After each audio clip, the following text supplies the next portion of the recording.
Como vai, meus irmãos? Que a paz esteja com todos vocês. Hoje, o Senhor convida-nos a passear por sua vinha. Um homem plantou uma vinha, e ele a alugou a uns lavradores. Todos somos arrendatários dessa vinha. A vinha é o nosso próprio espírito, a igreja e o mundo inteiro.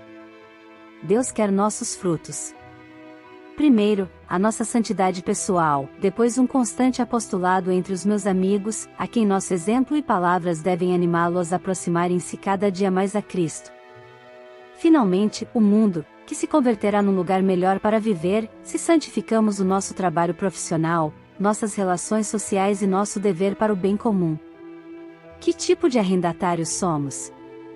De aqueles que trabalham muito, ou daqueles que se irritam quando o dono envia seus empregados para cobrar-nos o aluguel? Ouçamos o Santo Evangelho. Pelo sinal da Santa Cruz, livra-nos, Senhor nosso Deus, de nossos inimigos. Em nome do Pai, do Filho e do Espírito Santo. Amém. Proclamação do Evangelho de Jesus Cristo segundo Marcos. Glória a vós, Senhor. Naquele tempo, Jesus começou a falar aos sumos sacerdotes, mestres da lei e anciãos, usando parábolas. Um homem plantou uma vinha, cercou-a, fez um lagar e construiu uma torre de guarda. Depois arrendou a vinha a alguns agricultores, e viajou para longe. Na época da colheita, ele mandou um empregado aos agricultores para receber a sua parte dos frutos da vinha. Mas os agricultores pegaram no empregado, bateram nele, e o mandaram de volta sem nada. Então o dono da vinha mandou de novo mais um empregado. Os agricultores bateram na cabeça dele e o insultaram. Então o dono mandou ainda mais outro, e eles o mataram. Trataram da mesma maneira muitos outros, batendo em uns e matando outros. Restava-lhe ainda alguém, seu filho querido. Por último, ele mandou o filho até aos agricultores, pensando, eles respeitarão meu filho. Mas aqueles agricultores disseram uns aos outros, esse é o herdeiro. Vamos matá-lo, e a herança será nossa. Então agarraram o filho, o mataram, e o jogaram fora da vinha. Que fará o dono da vinha? Ele virá, destruirá os agricultores, e entregará a vinha a outros. Por acaso, não lestes na Escritura, a pedra que os construtores deixaram de lado, tornou-se a pedra mais importante, isso foi feito pelo Senhor e é admirável aos nossos olhos? Então os chefes dos judeus procuraram prender Jesus, pois compreenderam que havia contado a parábola para eles. Porém, ficaram com medo da multidão e, por isso, deixaram Jesus e foram-se embora. Palavra da salvação. Glória a vós, Senhor. Meus queridos irmãos e irmãs, no Evangelho de hoje, Jesus conta a parábola dos vinhateiros assassinos. E ao contar essa parábola, claro, os líderes do povo judeu sentem que aquelas parábolas são para eles. O problema é que quando nós lemos essa parábola, nós achamos que não é para nós. Na verdade, ela é também para nós. Por quê? Porque também nós matamos Jesus. Sim, porque ele, ao morrer na cruz, tomou sobre si os nossos pecados. E ele morreu em nosso favor, propter nós, né? Ele morreu por causa de nós, mas não somente isso. Em cada pecado que nós realizamos, nós estamos colocando exatamente nos ombros de Jesus as dores e os flagelos que ele sofreu. Sim, há 2000 anos atrás, morrendo na cruz por nós. É uma realidade mística que nós precisamos compreender.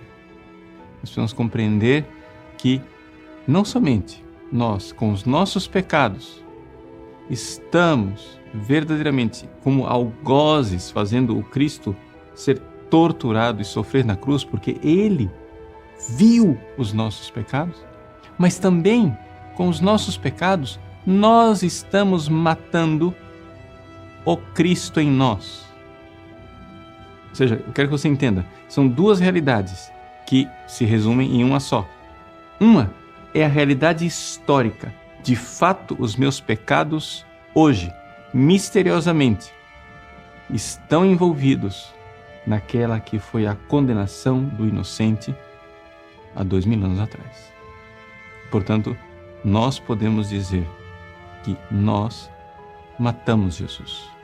A segunda coisa é que hoje, o Cristo que está sendo formado em nós, essa realidade, né, de nós nos conformarmos ao Cristo Senhor, é destruída quando nós pecamos. Ou seja, nós na realidade matamos Jesus também atualmente, de alguma forma.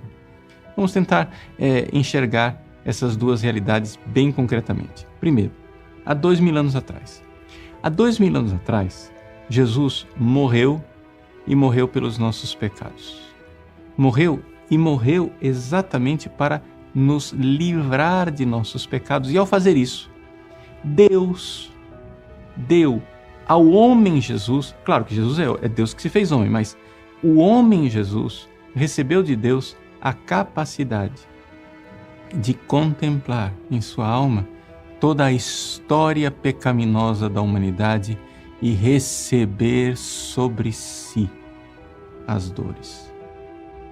É isto que nós compreendemos quando, por exemplo, a gente diz que na devoção ao Sagrado Coração de Jesus, nós precisamos desagravar o coração de Jesus, ou seja, precisamos consolar o coração de Jesus. Jesus lá no céu, ele não precisa de consolação porque ele já não sofre mais. Mas quando nós fazemos coisas boas, belas, quando nós amamos a Deus, nós estamos consolando bem concretamente o coração de Jesus. Sim, na sua paixão. Estamos enxugando o seu suor de sangue. Estamos aliviando as suas dores. Por quê? Porque indo para a cruz, ele não somente viu os meus pecados, ele viu também o meu amor. Em segundo ponto, a realidade de que nós estamos tão intimamente ligados a Jesus através do batismo, como membros do seu corpo, que quando nós rezamos, fazemos coisas boas, crescemos espiritualmente, o Cristo vai sendo formado em nós até chegarmos à estatura de Cristo, à plenitude do homem espiritual que nós vemos nos santos. Então, cada vez que eu peco e peco gravemente, eu estou levando novamente para o chão o castelo que está sendo construído, a santidade que está sendo realizada dentro de mim. Então, vamos lá. Ao ouvir a parábola dos vinhateiros assassinos, os chefes judeus entenderam que era para eles. E nós? Não vamos entender que ela é também para nós? Deus abençoe você. Em nome do Pai, e do Filho, e do Espírito Santo. Amém.